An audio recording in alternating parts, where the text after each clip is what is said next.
Buenas noches, soy Percy Vilches Salvatierra, estamos en un episodio más de Libertad Bajo Palabra y esta noche nos acompaña Gabriel Bustamante, presidente de ACUSE y uno de los mayores expertos en temas de seguros y derechos de consumidores y usuarios en el país.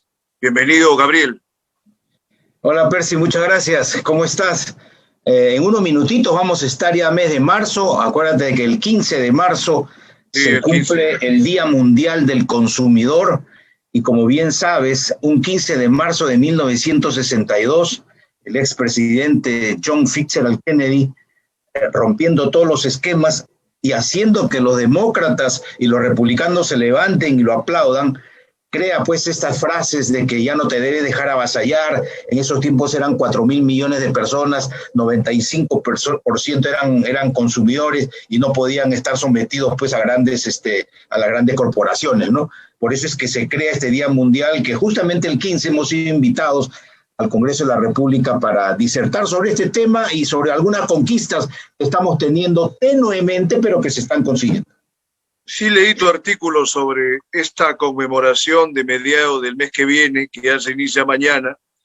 Y bueno, tú permanentemente estás en el Congreso dando bastantes alcances sobre los temas de tu especialidad, pero a ver, ilústranos de qué manera, porque mucha gente lo deja pasar de vista, pero la importancia que tienen los derechos de los consumidores y usuarios, ¿no? O sea, todo ciudadano es esencialmente un consumidor y un usuario, consumidor de productos, usuario de diferentes servicios que están allí a disposición en el mercado público y privado, ¿no?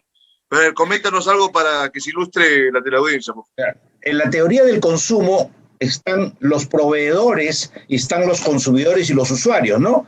Hay un término económico, oferta y demanda. El usuario va en demanda de algunos productos o servicios y los empresarios, los proveedores le ofertan algunas coberturas o servicios.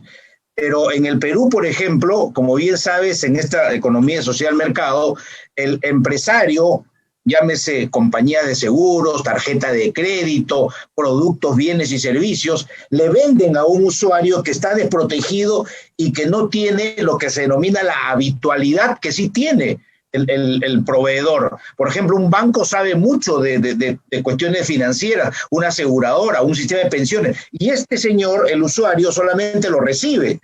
Pero para eso el Estado crea lo siguiente, se contempla en el Código del Consumidor, se contempla en el Código Civil y en algunas leyes como la de contrato de seguros le dice, usuario, acepta lo que te diga el proveedor, el contrato que él te va a entregar, que es un contrato general, tiene muchas cosas a su favor, pero si encuentras tú un conflicto en la interpretación de ese contrato, se le va a dar la razón a quien no lo redactó, o sea, al usuario. Y esto ha dado lugar a que muchas conquistas de los usuarios se basen en esto, porque los proveedores cometen pues abuso y medio, como por ejemplo el tema de la usura bancaria. Pero si no puede ser posible que si tú depositas 1.000 soles en un banco, te den 20 centavos al cabo de un año. Y si tú esos 1.000 soles se lo pides al banco, te cobre 1.800. O sea, tu 1.000 soles más 800 más. Esta es una usura. Y desgraciadamente, para los bancos y las financieras, la usura está permitida. La usura no está castigada como si... Para los ciudadanos, para tragedia de los ciudadanos, ¿no? Yo te presto a ti plata a 60%. Tú me puedes demandar a mí por usura. Y me ganas, y me puedes meter a la cárcel, código penal. Pero si yo demando al Banco Continental que me da 20 centavos por cada 1.000 soles y me cobra 1.800, me va a decir, ahí está el artículo de la ley 26.702, donde dice, a mí no me toca la usura, yo puedo cobrar lo que quiera. Entonces, esos temas son justamente los que ahora se están corrigiendo. Acuérdate que el presidente de la República ha observado la ley contra la usura, pero el Congreso, justamente fue invitado a la Comisión de Defensa del Consumidor, va a entrar esta semana Economía y lo va a lanzar al peruano para que se convierta en ley. O sea que cuando se apruebe esta ley, mi querido Percy, si a ti te cobran una tasa arriba de la que establece el tope, puedes demandar al banco por usura. Mira, eso es importante, pero se está tratando de solucionar ahora. Pero lo que es curioso, que el presidente, que supuestamente está a favor de toda la gente, que en un primer momento hubo muchas personas que se dejaron llevar por un elemento de esperanza sobre su gestión, está manifestándose abiertamente en contra de los intereses de las grandes mayorías que tienen sus ahorritos por ahí, y que el mismo Vizcarra también siguió esa línea, ¿no?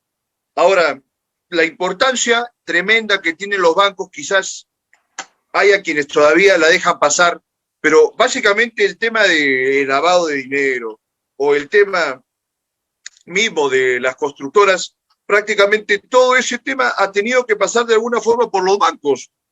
Ni la misma fiscalía está, digamos, advirtiendo o entrometiéndose a investigar por ese lado, porque hay una serie de intereses tremendos, ¿no? Se habla de una bancocracia, el gobierno de los bancos. Y mira, eso que tú estás comentando es solamente el aspecto más visible, pero que aún así se mantiene oculto para la mayoría de la gente, que inclusive sufre todo tipo de abusos. Las transferencias les cobran 10 soles, 12 soles. Sobre el BCP se dicen cuantas cosas que de lo más inaguantables, ¿no? Tú tienes bastante experiencia en ese sentido. Las comisiones interplaza, si tú no usaste tu factura, tu tarjeta de crédito, te cobran una membresía. Fíjate, los bancos, Percy, captan 170.000 millones de soles de los ahorristas. Ahí está tu plata, está mi plata, si sea 20 soles, ellos están captando monto similar al presupuesto general de la República. A eso agrégale lo que le dan sus comparsas de las AFP. Prima es BCP, Grupo Romero. Entonces, la plata que tienen las AFP, que son también casi 180.000 millones de soles, te la prestan al banco de crédito a una tasa hueva, 1 o 2%. Entonces, agrégale los 170.000 lo que reciba. El BCR le ha prestado 10% del Producto Bruto Interno a los bancos a una tasa de 0.25%. Y estos tipos usureros, esa plata, ese montonón de plata que tiene, lo entregan al mercado. Bueno, mira, si el BCR le da 0.25, Percy, cóbrale 0.50, cóbrale 1%, estás ganando 150%. No, le cobran 60, 70, 80, 90%. Y esto lo permite no solo a Vizcarra, lo permite Sagasti, lo permite todos los presidentes. ¿Por qué? Es lo que tú dices. El poder de la banca, pues es muy grande. Para que unos banqueros le den cerca de 12 millones de soles a un candidato para ir a la política y para que puedan ellos bancarse, y a cambio, o coincidencia, la ley de los semáforos se excluye porque ese candidato tenía en sus manos la mayoría para sacar del Congreso. No es casualidad, pues. No es casualidad, por ejemplo, que hoy día en el comercio salga que AFP Integra baja las comisiones. Pero ¿por qué no informa cuánto pagan ellos de rentabilidad? Porque lo que pagan es mucho menos de lo que da una caja. Por eso es que el sistema de pensiones también tiene que reformarse, el de la OLP también tiene que reformarse. Y esto, Percy, es lo que ya se dio cuenta el consumidor. Como la vez pasada te decía en una entrevista, el usuario, el peruano, ya no es el que se va a la esquina del periódico a leer titulares. Ahora se nutre de programas como los tuyos, nosotros que salimos también en medios, las redes sociales. La reputación de una empresa es muy grande y tú métele un hincón a esa reputación y no va a vender más, no va a haber credibilidad. Entonces, ese es el mensaje para los consumidores. Ustedes ven una vulneración a sus derechos, hay que decirlo. Hoy hemos escrito en Exitosa los 7 organismos que tienen a su cargo el control para los usuarios: Indecopi, Ocitel, Ocitran, Superintendencia de Banca y Seguros, Ocinermin, Su Salud. Todos los ámbitos tienen un mecanismo de defensa. Desgraciadamente, en muchos casos, Percy, como tú lo sabes, estos organismos están infestados también de gente que no le juega bien al país. Y que muchas veces luego hay que recurrir al Poder Judicial para ver si se acaba de resolver los temas que se han propuesto dentro de estas mismas instituciones, ¿no? Tiene razón, porque este es el ámbito administrativo, ¿no? Entonces, no te preocupes, tú lo puedes denunciar. Ándate al Poder Judicial, pues 10, 15 años. Fíjate, hoy día... no, tienes que agotar lo administrativo previamente. Primero el juez te va a decir, y agotaste lo administrativo. Fíjate, claro. Hoy día hemos hecho, Percy, te comento, a las 11 una entrevista que me hicieron en Exitosa, estoy todos los domingos. Fíjate, sacan en la televisión un señor que sufre una inundación, ¿no? En la jerga de los seguros le decimos cobertura contra huaicos. O sea, cuando una persona monta un negocio, este señor tenía una granja donde compraba pollitos, los hacía crecer y los vendía al mercado. Pero viene una inundación y se lleva toda la granja. No te imaginas, tu terreno era pues era un desastre, parece que había habido una bomba ahí. Y el señor reclamando a que la gente le lo ayude, da su cuenta bancaria, y yo le digo, oye, ¿y dónde está el seguro? El seguro contra todo riesgo, que existe el banco. Si tú le pides algo, plata al banco, Percy te va a decir, señor, usted tiene que comprar 2 seguros. El seguro de gravamen, ¿qué es eso? Si se muere usted, no paga a su esposa la deuda, lo paga el seguro. Y el seguro contra todo riesgo para el local donde tú estás pidiendo la plata. Entonces, cuando yo le digo a la congresista de decirle a García que estaba haciéndome la entrevista, ¿y te has quejado a Indecopi? La verdad que no. Bueno, tú como congresista puedes hacer.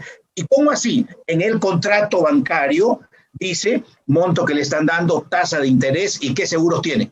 Y tenía el seguro, señor. Y tenía el seguro. Entonces, mira la insensibilidad de este banco, que sabiendo que su cliente tiene un seguro y como él no sabía, y él lo pagó con su plata. Y pero a ver, no ¿cómo es posible? No, el banco ya, pongamos que bueno, tiene las peores intenciones, pero ¿cómo es posible que este ciudadano que había firmado, digamos, todos estos seguros, no estaba muy bien enterado de qué cosa firma? Está pues. Que me parece más grave. El contrato bilateral, pues. Los otros están ahí, si ellos van a soltar un dinero, nunca van a, de propia cuenta, decir ya llévate la tuya. O sea, nunca. La verdad que cuántas cosas se han escrito sobre los bancos y sobre la usura en el curso de todos los siglos que tiene, digamos, ese tipo de institución, ¿no? ¿Tú te acuerdas que los anarquistas decían que era preferible entrarse a robarlo al banco a dejar que el banco le siga robando a toda la gente, ¿no? Sí, Hace 100 años y entraban y atracaban a los bancos y estaban ahí, pero verdaderamente es un embrollo el tema este de bancos. Sí, muchos dicen... ¿Qué quedó entonces lo del señor? ¿Tú le estás llevando su caso? Bueno, ¿O le diste esa indicación nada más? Cuando la congresista yo le digo, lee por favor el contrato, me dijo, aquí tengo el contrato. Bueno, le digo, tiene 7 columnas y tú lo puedes ver en tu contrato que tienes con tu tarjeta de crédito. La primera columna dice el monto, la segunda dice intereses, moras y al costado dice seguros y la última columna dice monto a pagar en el mes. Y aquí está enero del 2020, 1.000 soles. Febrero del 2020, 1.000 soles. Me dice, Gabriel, léelo, lo leyó. Ahí había un componente que decía seguro contra todo riesgo. Eso sí o sí, eso viene de todas maneras, si no, no hay ningún tipo de trato con el banco. El banco te lo exige. Claro. Oiga, señor, Fíjate. usted quiere contratar y te lo exige, mira, y te dice, cómprame el seguro a mí. O sea, el banco se está ganando una comisión. Y encima de todo esto, este banco abusivo no le dice al cliente, acá tiene usted una póliza de seguro que la puede activar. ¿Sabes por qué, Percy? ¿Sabes por qué? Porque los vendedores que tienen ahí, los que ganan una comisión, si su agencia en provincias arroja pérdidas, no se gana un profit commission que le dicen ellos. O sea, si ellos venden 1 millón de cuentas y tienen reclamos de 200.000, cobran un bono toda la agencia. Pero si tú le avisas al cliente que tiene un siniestro y esto se dispara, no van a cobrar la comisión, ¿o no? Efectivamente, claro. Mira el abuso que te estoy contando de uno en provincias. A cada rato, es todos los días. Por eso es que le dije a la congresista, yo no puedo, le digo, pero usted como congresista tiene que mandarle una carta. Y está preparado, creo que le ha mandado la carta hace un momento a la presidenta Indecopi a decirle, no solamente por este caso, ellos deben actuar de oficio. Ese es uno de los temas, Percy, que tú sabes, que las instituciones tutelares no actúan de oficio. Tú sabes, por ejemplo, bueno, tú no tienes 60 años, las personas que tienen más de 60 años no deben pagar impuesto predial. La ley 3490. Entonces yo me comunico... Y tienen un solo inmueble, ¿no? Tienen un solo inmueble, claro. Tienen más, ya queda sin efecto eso. Bueno, el que tiene más, si ya tiene mucho como amigo, me dice Gabriel, estoy No, pagando. pero igual, ¿eh? Pero bueno, solamente por matizar excepcionalidad. Adelante, Gabriel. Correcto, sí, entonces es para ayudar a la gente, ¿no? Tú le pagas todos los meses, todos los trimestres, los arbitrios y el impuesto predial. Arbitrios sí, Entonces yo le digo al señor Paz de la Barra, que es alcalde de La Molina, que ha permitido, no sé si está enterado, este acto discriminatorio de un señor que tiene su bodeguita en una esquina, lo pinta a la usanza de sus costumbres y le han dicho que tiene que cambiar el color porque eso no va de acuerdo con La Molina. El señor Paz de la Barra, que es presidente de la AMPE, de la Asociación de Municipalidades de Perú, debe decirle a todos los municipios, a los gobiernos locales, que actúen de oficio, porque ellos tienen una base de datos. Ahí saben que el señor Gabriel Bustamante tiene 65 años. Oiga usted, un ratito, ¿cumple estos requisitos? Sí, usted no paga. Esa actuación de oficio no se ve en mi país. Y eso es lo que nosotros... No es la lógica que tiene el Estado ni los estamentos de gobierno. Es importante y es interesante que lo comentas porque tiene un matiz sociológico, ¿no? O sea, y político. Francamente, se demuestra cómo el Estado está de espaldas a la necesidad de la gente. Y su lógica es una lógica primitiva, absolutamente recaudadora, ¿no? Y hasta agiotista, de que mientras la propia gente no busque defenderse, ellos le pueden pasar un tractor encima y no hay ninguna clase de problema para su mentalidad, que como te digo es primitiva, ¿no? O sea, así se actuaba hace 1000 años, hace 2000 años, cuánto se despreciaba, ¿no? A los recaudadores de impuestos, eran unos personajes demoníacos, ¿no? Hasta en la Biblia, ¿no? Se habla de las conversiones de esta clase de tipos, unos tipejos, saqueo, todo lo demás. Hasta hubo un discípulo que fue, bueno, se convirtió, ¿no? El recaudador de impuestos era de lo peor. Hasta la fecha ese modo de relación con la ciudadanía no ha variado. Y en un país como el nuestro, peor. Así es. Tú lo vives todos los días en tu despacho, ¿no? O la labor de los bancos, ¿no? Permíteme, por favor, informar a tus televidentes que tenemos un grupo de Facebook que se llama Bustamante Te Defiende y escribimos los jueves en La Caribeña y los domingos en Exitosa. Y justamente una de las columnas que he hecho hace poco es en qué consisten las cobranzas abusivas a ti mismo. Si tienes una deuda, ¿cuánta gente a veces uno lo llama y te cortan porque cree que es el cobrador del banco? Y hay una ley que dice que no te pueden cobrar más allá desde las 9 de la mañana hasta las 5 de la tarde. Pero hay gente que te llama 6, 7, 8. A esa persona tienes que demandarla, porque así lo dice la Ley de Protección al Consumidor. Efectivamente, pero entre la falta de cultura y la falta de conocimiento que tiene la mayoría de la población del país, no pueden hacerse cargo de hacer sus defensas. Y lo peor, que cuando caen en manos, por supuesto, de abogados inescrupulosos que o no conocen los temas o que se arreglan con los otros, les acaban perjudicando, ¿no? Por eso es importante que la misma gente se pueda informar en medios como este, en medios como el tuyo mismo, en tu grupo que nos estás comentando, y la gente ya tendrá, bueno, que buscársela, porque para esperar que el Estado quiera servir a la ciudadanía, urgiría de una reforma tremenda. Ahora, lo que hemos estado criticando de los bancos, del mismo sistema de tributos y del sistema pensionario, no tiene nada que ver, por si acaso, con ninguna orientación socialista o de izquierda, porque hay gente que piensa que solamente el socialismo se preocupa de velar por los intereses de la gente. Eso es mentira, ¿no? Tú no tienes ninguna vinculación con el socialismo o no eres ni precisamente alguien de izquierda, pero te preocupa de ver todos estos temas. Bueno, claro, yo pienso que esos temas son del siglo pasado, ¿no? Fíjate, dicen que el proyecto o ya la ley que aprobó el Congreso sobre la devolución de los aportes de la ONP eran medidas populistas. Bueno, pues si quieren ponerle el rótulo de populista, es populista, pues, pero lo que el meollo del asunto, lo que no se debe desviar del tema de fondo es que a un trabajador, puede ser tu papá, Percy, tu abuelito, tu abuelita, que trabajaron hace 40 años, le descontaban el 13% de sus sueldos. Ese es el fondo. Entonces, y al final, cuando llegaron a los 65 años, no los jubilaron. Eso no es socialista, eso es justicia. Y no que el Tribunal Constitucional, yo no me explico cómo estará sintiéndose el papá de la señora don Genaro Ledesma, que tú lo habrás leído, ¿no? ¿Cómo se habrá sentido cuando esta señora opinó de que esto es una ley populista? Él defendía a la clase campesina, a la clase trabajadora.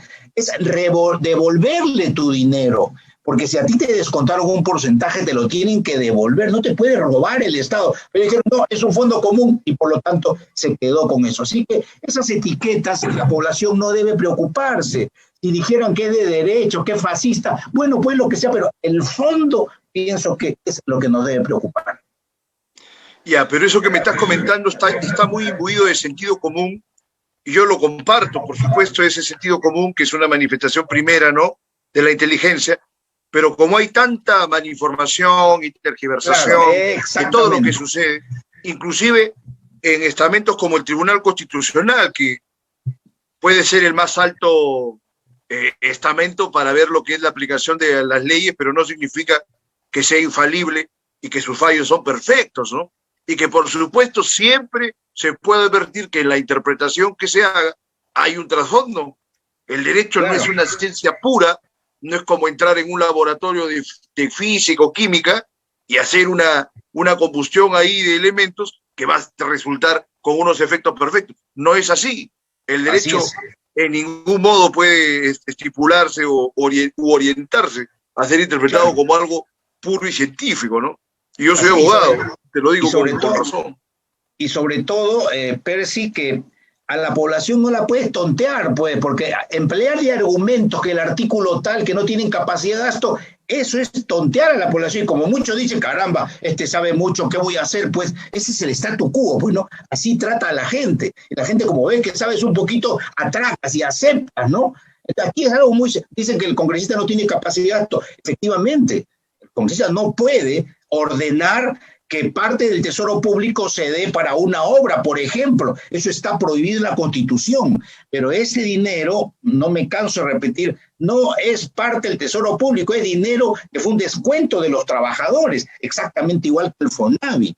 El FONAVI también es un porcentaje que le contó cuando el gobierno dictatorial de Morales Bermúdez, ya para irse, saca la ley para hacer casas y sortearlas. Entonces Belaúnde toma la posta y dice, vamos a construir casas en San Borja, en varios sitios, y a las personas que se le ha descontado que entren a un sorteo, pero ¿cuántos salieron del sorteo? Una cantidad insignificante. Entonces el resto, con una lucha muy, muy titánica, logró que esta ley, que la ha aprobado justamente el Tribunal Constitucional, se norme y se indique, devuélvele ese dinero. Del año 2018 se ha aprobado en el Tribunal Constitucional y hasta la fecha no se devuelve nada. ¿Cuánta gente hay incluso que está bajo tierra? Esta es otra conquista. ¿Eso puede ser populismo? No es populismo, pues. Eso no es populismo. Eso es la conquista. Antes no se conquistaba, por ejemplo. Fíjate, permíteme hablar en primera persona.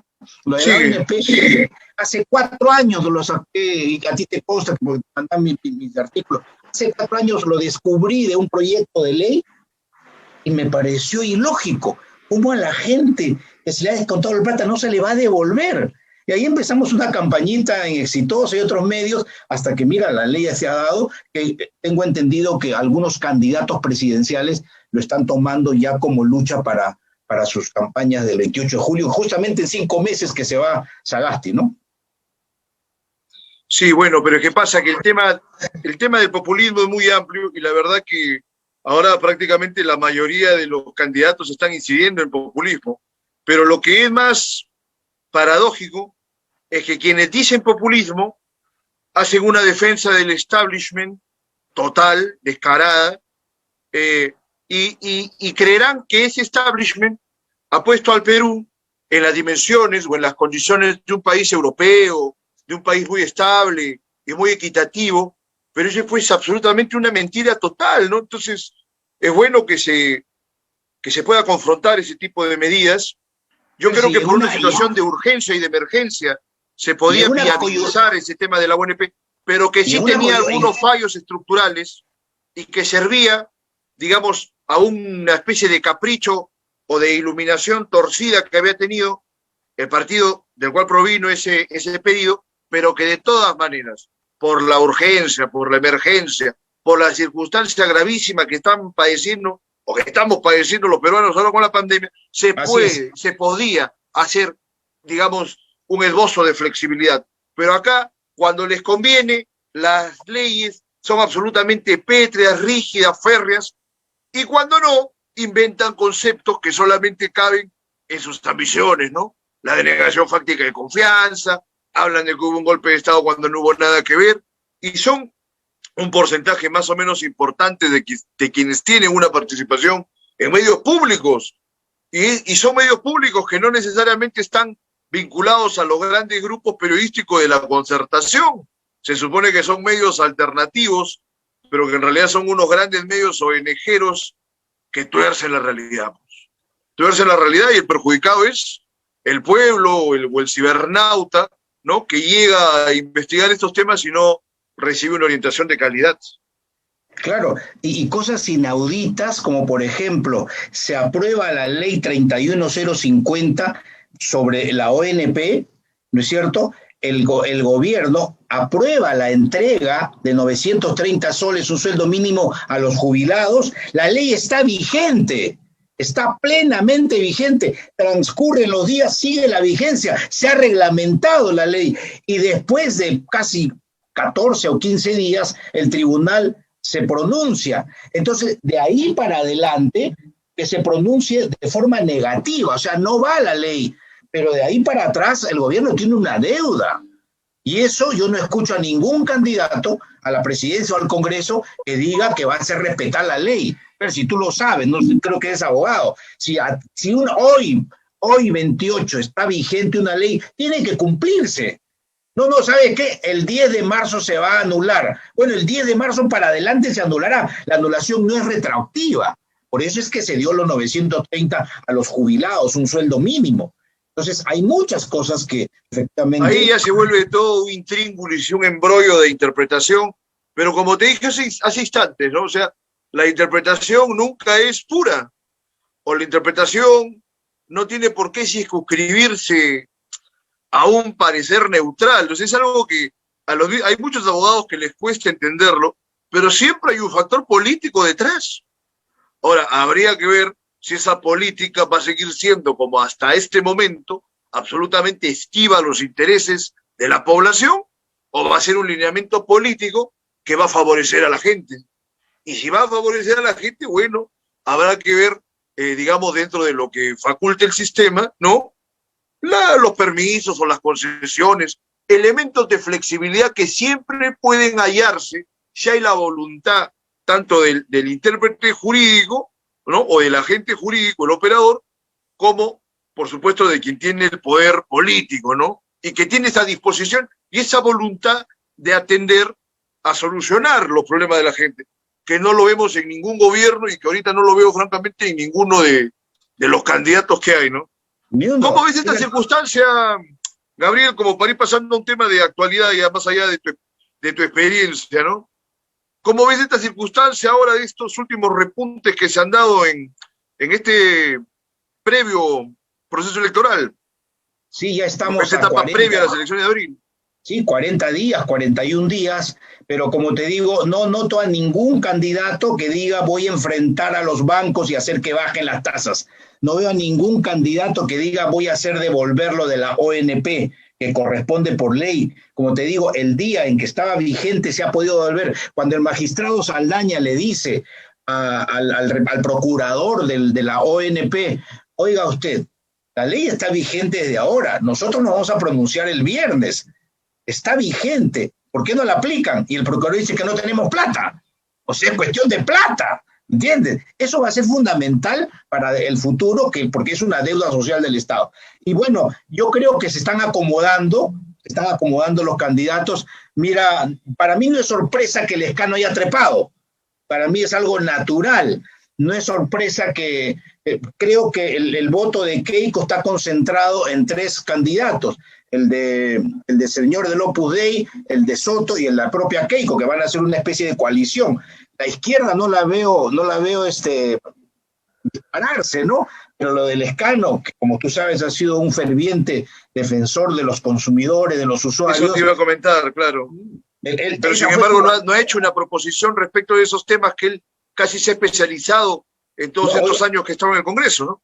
Hoy lo he escuchado en Canal N, en el programa de Enrique, y ha mencionado eso, que lo de la AFP va a mantenerlo, el 95.5% de la devolución lo va a mantener, va a decir alto al abuso de las tasas usureras, ¿no? Yo creo que tiene que cumplir su palabra. Ahora, eso no es todo, pues, ¿no? El gobernar un país no es manejar una comisión de defensa del consumidor. El país tiene muchos problemas, pero lo que está fijándose ahorita es lo de la vacuna, ¿no? Que yo estoy de acuerdo que Claro. el sector privado tenga esa facultad de vacunar a su gente. El Estado no lo puede hacer todo, ¿no? Pero algo debe haber atrás que lo están impidiendo. Ya, es un buen tema, pero mira, hay varios matices. Porque, mira, veámoslo no desde una perspectiva solamente de lucro, que también la hay, ¿no? Claro, O claro. que pueden incrementar los montos como han hecho con los costos de la atención al coronavirus en todo este último año, ¿no? Lo que costaba una cama, de estar ahí metido en una clínica. O sea, el sector privado se ha manifestado de la peor manera. Entonces, se podría presumir que si tienen acceso a las vacunas, cuando aún el Estado no ha garantizado, por lo menos, que le acaben enviando un lote suficiente para asistir a la población, habría una especie de perjuicio. Pero acá hay una cosa que sería importante comentarla, ¿ya? Primero, que no todo el mundo va a tener el dinero para conseguirse la vacuna, esté al precio que esté, ¿no? Y la verdad que si hay gente que puede darle la posibilidad a su familia de que puedan vivir un rato más, tío, personas que tengan 70, 80 años, ¿no? Los abuelitos, las abuelitas, ¿cómo negarle la posibilidad de comprarse una vacuna? Ahora esto es que no llega todavía por el mercado negro, ¿no? O sea, porque tarde que temprano alguien va a ver la posibilidad de hacer un negocio ahí y más bien allí va a cobrar lo que quiera por esas vacunas. Está pasando ahorita, que acaso se piensa que se ha dejado de pasar toneladas y toneladas de droga por los puertos, por todos los sitios. Es sigue como si nada. Entonces imagínate si pasan toneladas de materias psicotrópicas, ¿no? De narcóticos, ¿cómo no va a pasar una vacuna? Pues por un lado. Y el precio es mucho menor. Mucho pesa ese tema de la ideología que se ciega y que por supuesto que el Estado tiene que conseguirle vacunas para toda la gente, pero hasta que llegue ese momento, ¿qué de malo tiene que alguien que pueda pagarla sobreviva, ¿no? A ver, ¿cómo ves ese tema tuya, no solo por tu expertise profesional, sino por tu propia experiencia de vida? ¿Cómo ves esta situación tan grave, ¿no? Mira, se está dejando morir a un montón de gente que podría pagarse su vacuna. Así es, Dice, pero hay una desconfianza del Ejecutivo que yo también comparto. En abril, casi al mes de cumplirse la primera cuarentena, me entrevistan de Canal 2, donde me dicen qué le parece esta posibilidad de los descartes del coronavirus. Acuérdate que el gobierno en esos tiempos de Vizcarra compra todos los elementos necesarios para aplicarte el descarte, ¿recuerdas? Y se lo da al sector privado. ¿Qué pasó con las clínicas, Percy? ¿Te acuerdas o no? Por supuesto que sí. Se lo dan gratis. Y ellos lo cobraban, no 100 soles, no 50 soles. Salían facturas tremendas. Entonces, por 700 soles o más, inclusive, me acuerdo. Así es. Y con la compañía de seguros. Entonces, estamos hablando de un descarte, ¿no? Ahora estamos hablando de una vacuna. Si no te pones la vacuna, te mueres, ¿no es cierto? Entonces, aquí lo que tiene que haber es un compromiso. Por ejemplo, las aseguradoras, las EPS, tienen sus clientes y no tiene 100,000, 200,000, tiene sus buenos millones de asegurados. O sea, los que tienen seguro médico familiar, los que tienen EPS, los que tienen un seguro de vida. Entonces, si el gobierno paga con estas empresas con un buen acuerdo, ellos pueden vacunar a sus propios asegurados. Es como, fíjate, el que compra un seguro médico privado tiene su póliza y al final de la póliza hay una parte, un anexo que dice área preventiva y te dice los niños contra tuberculosis, neumococos, las señoras, despistaje de cáncer en mamas, ¿me entiendes? Y le dan fechas para que vayan. Entonces, el asegurado que ha comprado su póliza se va a hacer ese chequeo gratuito, hace su colita, se va a... Eso, por ejemplo... Y se le deja una vacuna más a los que no pueden comprarla. Pero hay un detalle aquí, mira, que le ahorra mucho trabajo y acelera el inmunizar a una persona que puede... Yo te digo, yo estoy de acuerdo con que el sector privado pueda, digamos, hacer un acopio de vacunas y ponerlas a quienes la pueden pagar, ¿no? Creo que el Estado sí podría intervenir para que no haya unos cobros abusivos, pero aquí hay otro elemento que los ortodoxos del liberalismo dicen no, pero el Estado no puede participar del control de precios porque viene el hecatombe, el infierno, el socialismo. Nada que ver. Una situación de emergencia requiere de medidas excepcionales. No estamos en un periodo orgánico que esté bien dispuesto para nada. Estamos en una situación de emergencia, ¿no? Y se debe tener el criterio gubernamental de solventar y de resolver estas emergencias. No lo tenemos, lamentablemente, por esta clase de ortodoxos y de otra gente torcida. Pero lo que te iba a comentar, Gabriel, era esto, por torcerle una pata al gato, pero ¿y qué pasa si los laboratorios no se dan abasto para producir las vacunas para los gobiernos y para el sector privado? Porque si hubiera, por lo menos, por cuenta de los laboratorios, una producción acelerada que pueda dar una satisfacción a los requerimientos del mundo, estaríamos en una circunstancia diferente. No lo hay. O sea, no es solo de que ya el gobierno se demora, hay gobiernos que se demoran, pero tampoco están procesando las vacunas por millones, que somos millones de habitantes del planeta Tierra, ¿no? ¿Cómo ves ese tema, a ver, Gabriel? Claro, es lo que ha dicho hoy día me parece que en Canal 4 el presidente de la República, que ya suscribió convenio con Pfizer, pero ha dicho que viene el segundo semestre. O sea, tiene que pasar marzo, abril, mayo, junio, y a partir de julio que empiece 4 meses, ¿no? Y es cierto, es falta de provisión de vacunas, porque no solamente el Perú, todo el mundo lo está pidiendo. Pero eso creo que se va a arreglar, ¿eh? Eso creo que se puede arreglar. El fondo del asunto, creo, a mi entender, el fondo del asunto es como decía este líder chino, ¿no? No me importa el color del gato, lo que me importa es que case ratones. Aquí lo que se trata es de inmunizar, para mí, para inmunizar a la población. Tú lo puedes por supuesto que sí. Hazlo, porque en mayo puede ser muy tarde, en junio puede ser muy tarde. Y sabes de que han habido actos de corrupción, bueno, mételos a la cárcel. Pero el vacuna gay, ¿no? Que ha pasado hace poco, digamos, la develación de esta manera torcida en que se ha vinculado el gobierno con Sinopharm y con el gobierno chino también, y de una manera bastante miserable, porque ni siquiera pues ahí hay unas coimas o unas participaciones millonarias para decir, bueno, que se están llevando un gran porcentaje de dinero, ¿no? Ahora, lo que preocupa es por qué no se ha hecho ningún tipo de negociación con Rusia y con la vacuna Sputnik. Claro. Otra vez ahí la cuestión política, ideológica o la supeditación del país a intereses extranjeros que para nada se preocupan de ver el bienestar del país, que es simplemente una pieza de ajedrez dentro del tablero del orden mundial que ellos tienen, ¿no? Eso así también habría que cambiar este papel subalterno del Perú a nivel internacional. Es algo que no se lo escucho decir a ningún candidato tampoco, que no tiene ninguna visión de las posibilidades internacionales, ¿no?, que tiene este país, por más de su posición geopolítica y todo lo demás. Mira, Gabriel, para terminar, te quería comentar un caso de este libro, El perfil del lagarto, que se dice que lo han, extorsionado al autor, lo han llamado a amedrentarlo, ¿no es cierto? Y que le han birlado el peso y lo han distribuido por todos sitios. Yo digo, muy bien.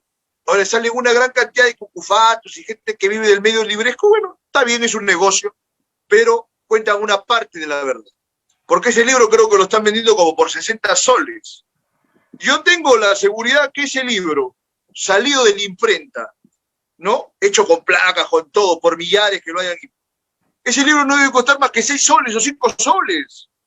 Ahora yo digo, pero es que es justo que en aras del libre mercado y todo el negocio, el capitalismo, se venda un libro a 10 veces lo que es su precio de costo. Me parece que hay también un exceso.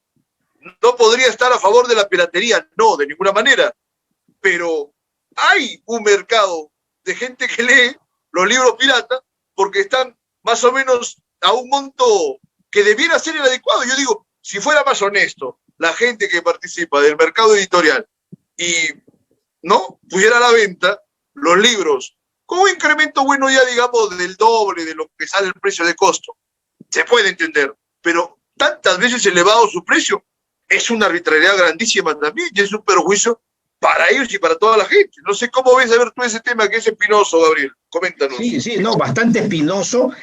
pero nuevamente, ¿no? El objetivo es que el peruano, niño, joven, naciendo, lea.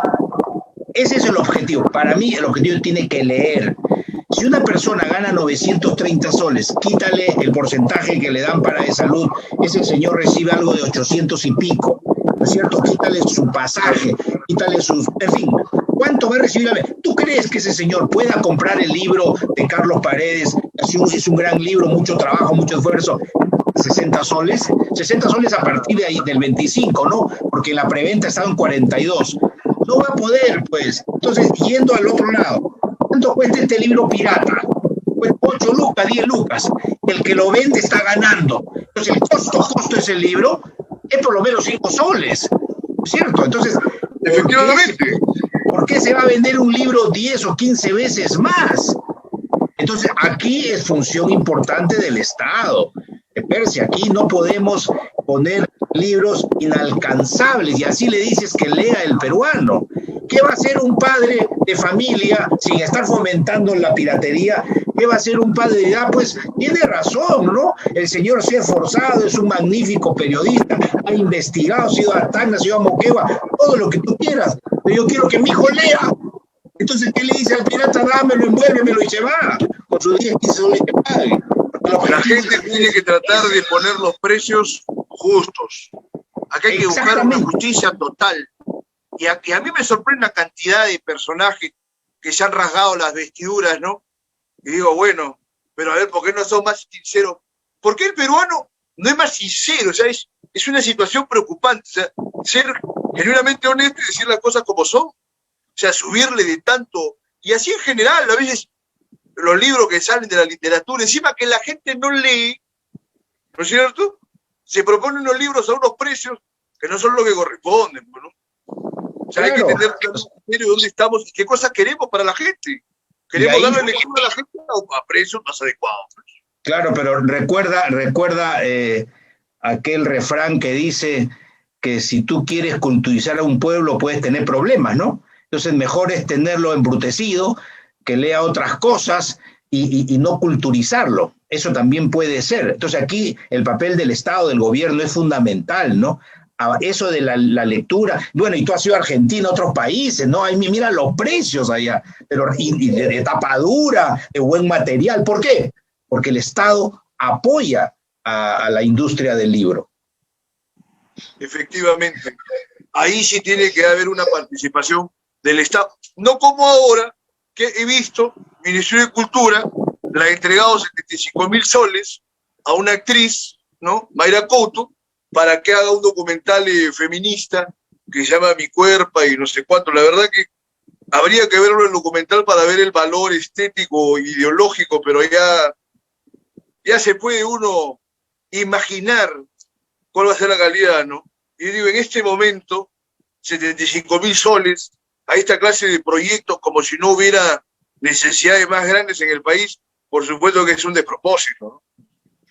Pero recuerda los tiempos de la Villarán, ¿no? Recuerda lo de la X, cuántos artistas salieron y no te ganaban 1.000 soles, 500 soles, el bolo era de 7, 8.000 soles, por si acaso, ¿no? Esas cosas que... Lo importante es que hay que decirlas y denunciarlas. Así, Gabriel, te agradezco tu participación, nos excedimos un poco del plazo inicial porque siempre es un gusto conversar contigo, entonces estemos en contacto. Con todo gusto, Percy. Un abrazo y saludo para toda tu audiencia. Hasta la próxima. Listo. Entonces pasamos al siguiente bloque. Vamos a hacer una reflexión breve para despedir el programa de hoy. Adelante, Radio.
Bien, retomamos este último bloque, apenas unos minutos para hacer una reflexión breve.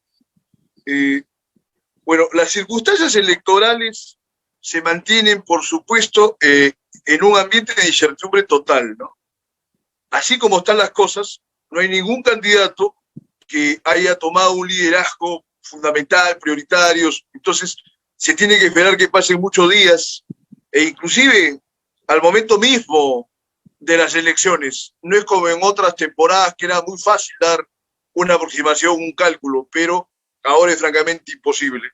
Da mucho que hacer como se ha ido esquematizando todo este sistema, pero lo que yo quería reflexionar no era sobre esto, que francamente me parece ya una minucia, sino que he visto un documental, no es un documental, es una serie, hace poco, que fue producida, ¿no?, en TNP, se vio en su primer momento en las Netflix, se llama El Último Bastión. Son 35 capítulos de más o menos 40 minutos, independientemente de las circunstancias en que lo hayan producido, y pese a algunos fallos que puede tener, yo sí recomiendo que todo aquel que puede la vea. Yo he visto los 35 capítulos seguidos.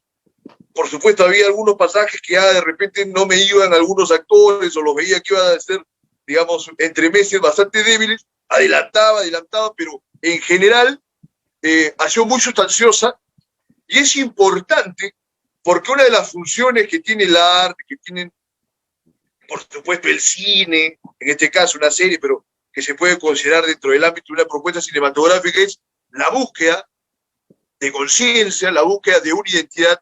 Entonces, con algunos elementos que se puede discrepar, en general es una serie muy positiva y es extensa y abarca el periodo de los años de la independencia y el arribo de San Martín y Bolívar al país, con muchos elementos que pueden ser leídos en una clave muy actual, ¿no? Como la falta de ganas del peruano para luchar por regir su propia manera de vivir, su propia manera de gobernarse. Son lastres que tenemos desde el inicio de este país como una república, y como una república que todavía no llegamos a ser. Y la pandemia, dentro de lo terrible que ha sido, nos puede servir para darnos cuenta que tanto en 1821 como en 1824 basta como una conmemoración de actividades que implicaron una trascendencia para sus actores directos, pero que no ha significado algo que se haya honrado por cuenta de la ciudadanía. Además que San Martín y Bolívar tuvieron varios equívocos, y sobre todo Bolívar, que perjudicó tremendamente al Perú, ¿no? Partiendo a Bolivia, quitando lo de Ecuador, etcétera, para favorecer a la Gran Colombia, pero sin embargo Bolívar en pocos años no tuvo tampoco más nada que ganar y acabó mal. Y bueno, lo importante es que si pueden, den una vuelta por Netflix o por YouTube o la plataforma que haya colgado esta serie y la vean. Yo en el curso de semana o más tarde voy a escribir algo al respecto, pero me basta esta oportunidad y estos minutos finales del programa de hoy para indicar, exhortar a la gente que se tome el trabajo de ver este tipo de propuestas y buscar siempre, ¿no? Y a los realizadores también buscar en nuestra experiencia histórica la posibilidad de hacer un trabajo importante y sobre todo de constituir un país más sólido, fidedigno, cabal, y que tenga una identidad. Entonces, basta esa mención para acabar el programa de hoy. Eso ha sido todo. Nos vemos el miércoles en Radio Miraflores Televisión, pero de 9 a 10, en el otro horario de Libertad Bajo Palabra. Buenas noches.